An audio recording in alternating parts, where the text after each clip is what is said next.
بسم اللہ الرحمن الرحیم۔ کیا حضرت عمر فاروق رضی اللہ تعالیٰ عنہ نے نبی کریم صلی اللہ علیہ وسلم کی لاڈلی لخت جگر سیدہ فاطمہ الزہرا رضی اللہ تعالیٰ عنہ کے گھر کو جلایا تھا؟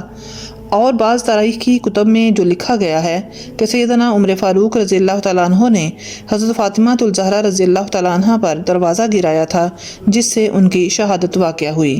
کیا یہ حقیقت ہے؟ اور ان تمام واقعات کے بارے میں مستند تاریخ دان کیا کہتے ہیں؟ ناظرین، سیدہ فاطمہ الزہرا رضی اللہ تعالیٰ عنہ نبی کریم صلی اللہ علیہ وسلم کی سب سے چھوٹی اور لاڈلی بیٹی تھیں، اور آپ صلی اللہ علیہ وسلم ان سے بے پناہ پیار کرتے تھے۔ ان کے ساتھ نبی کریم صلی اللہ علیہ وسلم کی محبت و شفقت کا یہ عالم تھا کہ جب وہ تشریف لاتی تو آپ صلی اللہ علیہ وسلم اٹھ کر کھڑے ہو جاتے اور اپنی جگہ پر ان کو بٹھاتے تھے۔ آپ کو یہ اعزاز بھی حاصل ہے کہ نبی کریم صلی اللہ علیہ وسلم کی نسل آپ رضی اللہ تعالیٰ عنہ سے جاری ہوئی۔ نبی کریم صلی اللہ علیہ وسلم کے نواسے امام علی مقام امام حسین رضی اللہ تعالیٰ عنہ اور حضرت امام حسن رضی اللہ تعالیٰ عنہ کی اولاد سے ہی آگے نبی کریم صلی اللہ علیہ وسلم کی نسل چلی۔ آپ کا نکاح مولا کائنات حضرت علی رضی اللہ تعالیٰ عنہ سے نبی کریم صلی اللہ علیہ وسلم نے خود اللہ تعالیٰ کی رضا سے کیا۔ نبی کریم صلی اللہ علیہ وسلم کے ساتھ آپ کی محبت اور پیار کا یہ عالم تھا کہ جب نبی کریم صلی اللہ علیہ وسلم وفات پانے لگے تو آپ بہت غمگین تھیں، تو نبی کریم صلی اللہ علیہ وسلم نے حضرت فاطمہ الزہرا کو اپنے پاس بلایا اور ان کے کان میں سرگوشی کی اور انہیں بتایا کہ میرے بعد سب سے پہلے میرے خاندان سے فاطمہ تم مجھے آ کر ملو گی۔ شہادت حضرت فاطمہ رضی اللہ تعالیٰ عنہ کے بارے میں شیعہ اور اہل سنت کی تاریخ اور حدیث کی کتب روایات سے بھری پڑی ہیں۔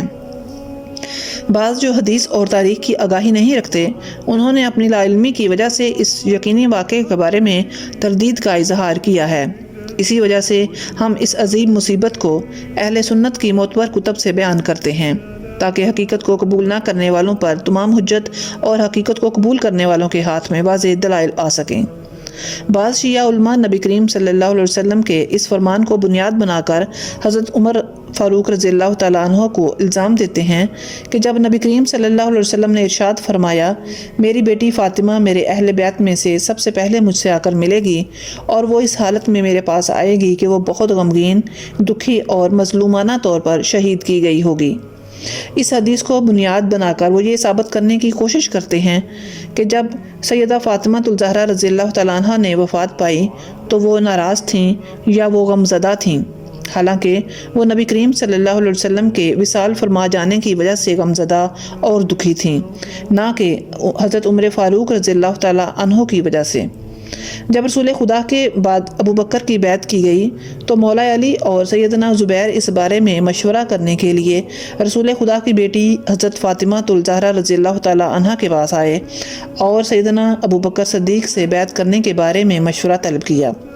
جب عمر ابن خطاب کو اس بات کا پتہ چلا تو سیدہ فاطمہ کے پاس آئے اور کہا، اے رسول خدا کی بیٹی، خدا کی قسم ہمارے نزدیک آپ کے والد سے بڑھ کر کوئی بندہ محبوب نہیں ہے، اور ان کے بعد ہمارے نزدیک آپ محبوب ترین ہو، اور خدا کی قسم اس کے باوجود اگر وہ لوگ آپ کے پاس آ کر باتیں کریں گے اور آپ کو ابو بکر صدیق کی بیعت کرنے سے پس و پیش سے کام لینے کا کہیں تو میں حکم دوں گا کہ اس گھر کو اور جو بھی اس گھر میں ہیں آگ لگا کر جلا دیں۔ ابن طبری نے کہا کہ جب حضرت عمر سیدہ فاطمہ کے پاس سے واپس چلے گئے تو حضرت علی اور ان کے ساتھی واپس گھر آئے تو سیدہ فاطمہ نے کہا کہ کیا آپ کو معلوم ہے کہ عمر میرے پاس آیا تھا اور اس نے خدا کی قسم کھائی ہے کہ اگر آپ ابو بکر کی بیعت کیے بغیر گھر واپس آئے تو گھر کو اور آپ لوگوں سمیت آگ لگا دوں گا، اور خدا کی قسم وہ اپنی قسم پر ضرور عمل کرے گا۔ اس قسم کا کوئی واقعہ کسی مستند تاریخی کتب میں نہیں ملتا، البتہ کتب شیعہ کی بعض ان کتابوں میں یہ من گھڑت واقعہ مذکور ہے جو اہل تشیع کے یہاں بھی غیر معتبر کتب ہیں۔ مذکورہ واقعہ کے حضرت عمر رضی اللہ تعالیٰ عنہ پر حضرت فاطمہ الزہرا رضی اللہ تعالیٰ عنہ کے گھر کو جلانے کی تہمت لگانا صریح جھوٹ و بہتان ہے۔ حضرت شاہ عبدالعزیز محدث دہلوی رحمۃ اللہ علیہ اپنی کتاب تحفہ اثنا عشریہ میں اس قصے کی بابت ارشاد فرماتے ہیں، یہ قصہ سراسر بہتان اور بدترین افطرا اور جھوٹ ہے، اس کی کوئی اصلیت نہیں، اس لیے امامیہ حضرات کی اکثریت اس قصے کی قائل ہی نہیں ہے، اور اگر اس واقعہ کو درست مان لیا جائے تو ایسی صورتحال میں حضرت علی رضی اللہ تعالیٰ عنہ کی شخصیت پر، ان کے کردار پر سوالیہ نشان لگ جاتا ہے کہ جب حضرت علی رضی اللہ تعالیٰ عنہ پر یہ تمام باتیں جانتے تھے کہ حضرت عمر فاروق رضی اللہ تعالیٰ عنہ ان کی زوجہ سیدہ فاطمہ کو شہید کرنے یا ان کو تکلیف پہنچانے میں ملوث ہیں، اور نبی کریم صلی اللہ علیہ وسلم کے اس ارشاد کے مصداق کہ جس نے میری اہل بیت کو اور میری بیٹی فاطمہ کو تکلیف پہنچائی گویا اس نے مجھے تکلیف پہنچائی، تو حضرت علی رضی اللہ تعالیٰ عنہ ایک ایسے امیر المومنین کی خلافت پر کیسے راضی رہ سکتے تھے اور ان کے خلاف علم بغاوت بلند کیوں نہیں کر رہے تھے؟ بلکہ حضرت علی رضی اللہ تعالیٰ عنہ نے تو حضرت عمر فاروق رضی اللہ تعالیٰ عنہ کی ہاتھ پر نہ صرف بیعت کی بلکہ آپ نے ان کی طرف سے ملنے والے قاضی کے عہدے کی ذمہ داریوں کو بھی قبول فرمایا، اور آپ رضی اللہ تعالیٰ عنہ نے حضرت عمر فاروق رضی اللہ تعالیٰ عنہ کی وفات کے موقع پر ان کی میت کے پاس کھڑے ہو کر فرمایا کہ میں اللہ تعالیٰ کے رسول صلی اللہ علیہ وسلم سے بہت بار سنتا تھا کہ میں ابو بکر اور عمر گئے، میں اور ابو بکر اور عمر داخل ہوئے، اور مجھے یہی گمان تھا کہ عمر اپنے ان دونوں ساتھیوں کے ساتھ مل جائیں گے، یعنی حضرت علی رضی اللہ تعالیٰ عنہ حضرت عمر فاروق رضی اللہ تعالیٰ عنہ کے ساتھ اس قدر خوشگمانی رکھتے تھے،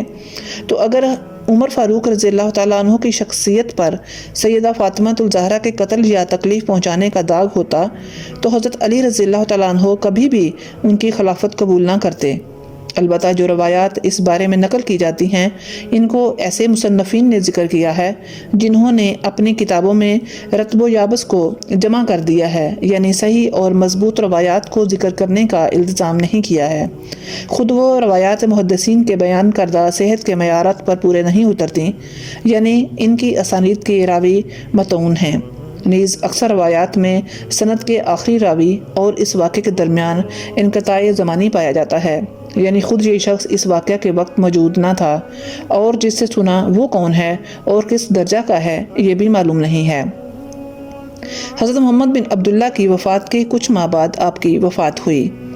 آپ کی وفات کی وجوہات میں تاریخی اختلافات ہیں جن کا تذکرہ الگ سے ہوگا۔ آپ کی وفات کے متعلق بہت سی روایات ہیں، لیکن صحیح بات وہی ہے جو ظاہری کے طریق سے عروہ سے بحوالہ حضرت عائشہ رضی اللہ تعالیٰ عنہ سے بیان ہوئی ہے